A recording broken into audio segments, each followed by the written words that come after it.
Hello বন্ধুরা, বাংলা নিউজে আপনাকে স্বাগত। শুরুতে সংবাদের শিরোনাম, পরে বিস্তারিত জানিয়ে দেব আমাদের হাতে থাকা সর্বশেষ গুরুত্বপূর্ণ আপডেট বাংলা সংবাদ। মাদ্রাসায় বিস্ফোরণ ও জঙ্গি নেটওয়ার্ক নিয়ে চাঞ্চল্যকর তথ্য। একটি মাদ্রাসায় বিস্ফোরণে তদন্তে বেরিয়ে আসছে পুরনো জঙ্গি নেটওয়ার্কের সক্রিয় হওয়ার প্রমাণ। নেপথ্যে কারা কলকাঠি নাড়ছে তা নিয়ে উদ্বেগ। কোন শর্ত পূরণ করতে হলো? আন্তর্জাতিক মুদ্রা তহবিল অবশেষে ঋণের পরিবর্তে কিস্তির অনুমোদন করেছে, তবে বিনিময়ে সরকারকে এমন কিছু কর আরোপের প্রতিশ্রুতি দিতে হয়েছে যা সাধারণ মানুষের নাভিশ্বাস তুলবে। পটুয়াখালীর পায়রা বন্দরে বিদেশি জাহাজে তল্লাশি। সন্দেহভাজন মালামাল থাকার অভিযোগে আজ দুপুরে একটি পণ্যবাহী জাহাজে অভিযান চালিয়েছে কোস্টগার্ড, তবে উদ্ধার হওয়া নথিপত্র কোনো রহস্যের ইঙ্গিত দিচ্ছে। জ্বালানি সংকট ও মধ্যপ্রাচ্য কূটনীতিতে বড় চ্যালেঞ্জ। পশ্চিম এশিয়ায় ক্রমবর্ধমান উত্তেজনার প্রভাব পড়তে শুরু করেছে বাংলাদেশের জ্বালানি সরবরাহে। টেলিকম সেবা ব্যাহত হওয়ার আশঙ্কা কেন করা হচ্ছে? সরকারের পরবর্তী পদক্ষেপ কি? সংসদে বিরোধী দল হিসাবে শক্তিশালী অবস্থান তৈরি করতে জামাত ও এনসিপি জোটবদ্ধ হয়ে কাজ করার সিদ্ধান্ত নিয়েছে। এই নতুন শক্তি কি রাজপথে সরকারের প্রধান প্রতিপক্ষ হয়ে উঠতে পারবে? রাজপথে নামার প্রস্তুতি নিচ্ছে এনসিপি। নির্বাচনের ফল ও বর্তমান সরকারের নীতি নিয়ে অসন্তোষ ছাত্র আন্দোলনের নেতাদের দল এনসিপি বড় ধরনের কর্মসূচির ইঙ্গিত দিয়েছে। ঢাকা কি আবারও উত্তপ্ত হতে যাচ্ছে? শেষ পর্যন্ত পাওয়া খবর যা জানা যাচ্ছে। পার্বত্য চট্টগ্রামে সেনাবাহিনী ও ইপিডিএফ এর মধ্যে উত্তেজনা। আজ সকালে খগড়াছড়ির একটি দুর্গম এলাকায় গোলাগুলির খবর পাওয়া গেছে। বর্তমানে সেখানকার পরিস্থিতি নিয়ন্ত্রণে নিতে কি পদক্ষেপ নেওয়া হচ্ছে? এদিকে 2200 টাকার নিচে গ্যাস সিলিন্ডার পাওয়া যায় না। সংসদে রুমিন ফারহানার ক্ষোভ। স্বতন্ত্র সংসদ সদস্য রুমিন ফারহানা বলেছেন, এলপিজি সিলিন্ডার সরকার নির্ধারিত দাম 1940 টাকা হলেও 2200 টাকার নিচে সিলিন্ডার পাওয়া যায় না। ঢাকা শহরে 1 থেকে 2 ঘন্টা লোডশেডিং হলেও গ্রামে সেটা 14 ঘন্টা পর্যন্ত গড়ায়। গ্যাসে ছাড়া চুলো জ্বালানোর জ্বালানি নেই। আজ বৃহস্পতিবার জাতীয় সংসদে সরকারি সংসদের সিদ্ধান্ত প্রস্তাবের আলোচনায় রুমিন ফারহানা কথা বলেন। ব্রাহ্মণবাড়িয়া 2 নির্বাচনী এলাকায় ঘরে ঘরে নতুন গ্যাসের সংযোগ হচ্ছে বেসরকারি সিদ্ধান্ত প্রস্তাবটি এনেছিলেন রুমিন।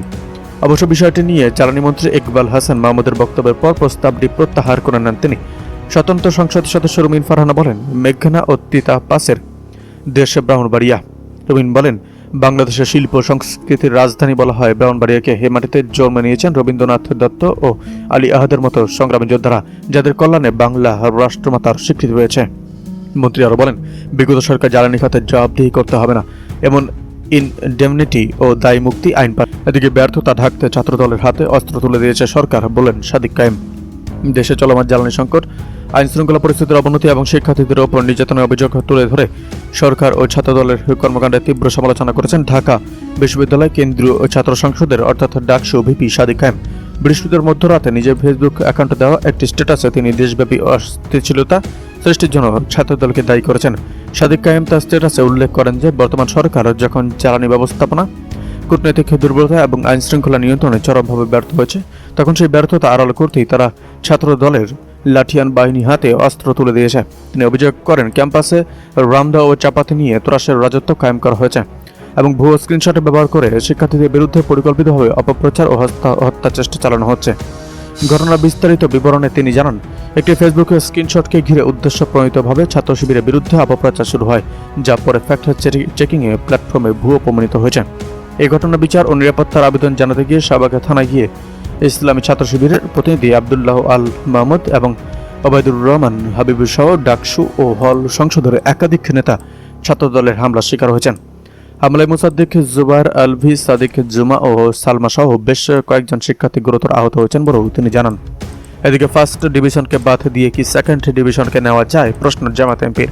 গণভোটের রায়কে অগ্রাহ্য করা নিয়ে সংসদে প্রশ্ন তুলেছেন জামাত ইসলামী সংসদ সদস্য সৈয়দ জয়নুল আবেদিন। জয়নুল আবেদিন বলেন, বিএনপির সংসদ সদস্যরা শুরু বলেছেন 51%, তাহলে 70% কি? যদি 51% হয় সেকেন্ড ডিভিশন, তবে 70% হচ্ছে ফার্স্ট ডিভিশন।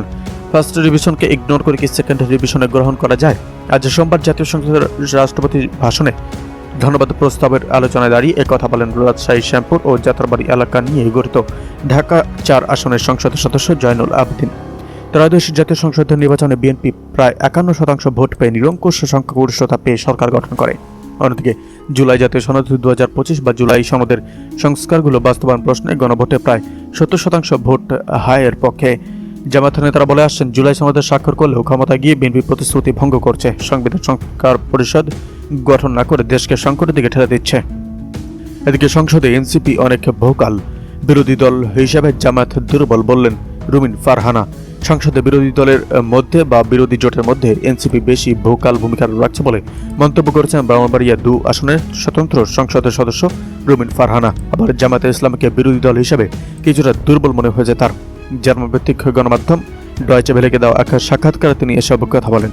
বিরোধী জোটের মূল্যায়ন প্রসঙ্গে রুমিন ফারহানা বলেন, আমি কে তাদের পারফরমেন্স জাজ করার, তবে আমার কাছে এনসিপির বক্তব্য থেকে মনে হয়েছে এটা আদর্শিক জোট নয়, এটি নির্বাচনী ও কৌশলগত একটি জোট, যেটা এনসিপি বলেছে। অন্যদিকে জামায়াতের ভূমিকা তুলনামূলকভাবে দুর্বল বলে উল্লেখিত করেছেন তিনি। আমি সংসদে আরও 10 জন সাধারণ দর্শকের মতো যেটা দেখেছি, আমার কাছে মনে হয়েছে এনসিপি অনেক বেশি ভোকাল, অনেক বেশি চেষ্টা করছে সংসদে একটা শক্ত বিরোধী প্রভাব তৈরি করার। সেক্ষেত্রে আমার জামায়াতকে কিছুটা দুর্বল মনে হয়েছে, এবং এটা শুধু আমার পর্যবেক্ষণ না, এটা অন্যান্য অনেকের সঙ্গে কথা বলে আমি এই ফিডব্যাক পেয়েছি। তিনি আরও বলেন, বিরোধী দলে প্র্যাকটিসিং আইনজীবী থাকলেও প্রত্যাশিত মাত্রায় আইন যুক্তি তর্ক উপস্থাপন করা হয়নি। তার মতে আলোচনায় আবেগ প্রবণ বক্তব্য বেশি ছিল, যেখানে আরও শক্ত আইনি বিশ্লেষণ থাকা উচিত ছিল। রুমিন ফারহানা অভিযোগ করেন, সংসদে বক্তব্য দেওয়ার সুযোগও তিনি পাননি। তার ভাষায়, সরকারি দল থেকেও সময় পাননি, বিরোধী দল থেকেও সময় পায়নি। এদিকে আওয়ামী লীগের নিষেধাজ্ঞা প্রত্যাহারে জাতিসংঘে আবেদন 173 আইনজীবীর। আওয়ামী লীগের রাজনৈতিক কার্যালয়ের ওপর আরোপিত নিষেধাজ্ঞা প্রত্যাহারের দাবিতে জাতিসংঘের মানবাধিকার বিষয়ক হাই কমিশনার বরাবর আবেদন করেছেন কক্সবাজার জেলা আইনজীবী সমিতির 173 জন আইনজীবী। সোমবার দেওয়া এক যৌথ বিবৃতিতে তারা এ তথ্য জানান।